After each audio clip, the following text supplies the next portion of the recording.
What's up, beautiful people? Welcome back to the channel. I hope all is well. In today's video, we're talking about gear and the pieces of gear that I wish I never bought.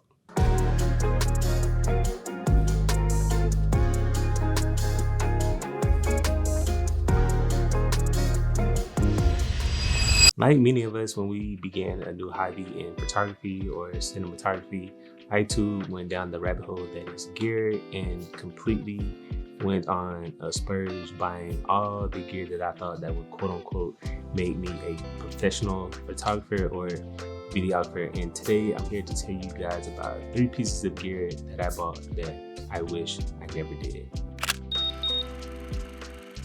So the first piece of gear that I bought that I wish I never did are these Angular Q400 strobe lights. Now, the main reason why these strobe lights have become a hassle for me is because for me, in the type of photography that I enjoy, I necessarily do not do that photography within a studio. Now, don't get me wrong when it comes to the actual product and the quality of these lights are definitely a good solid studio lights for any type of production. However, my photography mainly includes lifestyle photography, street photography, and just candid photos. So for me personally, having these studio lights necessarily does not fit my style of photography. Now, speaking of photography and lighting kits, the second piece of gear that I bought that I wish I never did is this photography backdrop and lighting kit off of Amazon.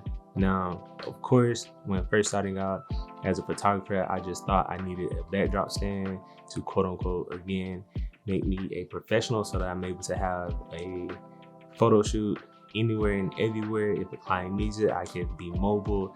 And I just had all these grand ideas with having this photo studio backdrop within a bag. But over the years, the one thing that I've learned is that you can get a higher production quality and value when just renting out a studio. So for me personally, having this kit on hand, I've never used it. Like from the 5 years that I've had it, I've literally only used it 5 times, I think, maybe less. But again, yeah, having this backdrop set up along with the lights, I personally have actually sold off the lights to someone else starting in their videography career. So luckily I was able to do that, but I still have the stand and multiple backdrops here at home that are literally just taking up space. So if you guys are a photographer and you're considering buying a backdrop stand, please don't. You don't need this in your home. Unless you're a traveling photographer who's setting up multiple backdrops on every shoot that you go on, then yes. But just run out and book a studio so that you have all the accessories and items and stands and lighting kits that you need just there on location. And then once you're done, you just pack up your stuff and leave. Easy and simple and clean. So the third and final piece of gear that I wish I never bought is the nifty 50. Now, although I am a fan of the 50mm focal length, however, the nifty 50 just doesn't do it for me because of 2 major reasons. One is the build quality.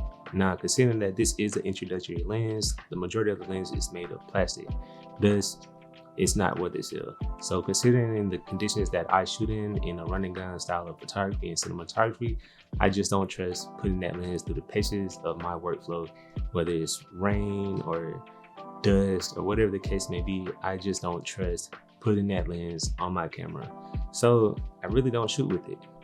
Now, the second reason why I have an issue with this lens is the irregular filter thread size.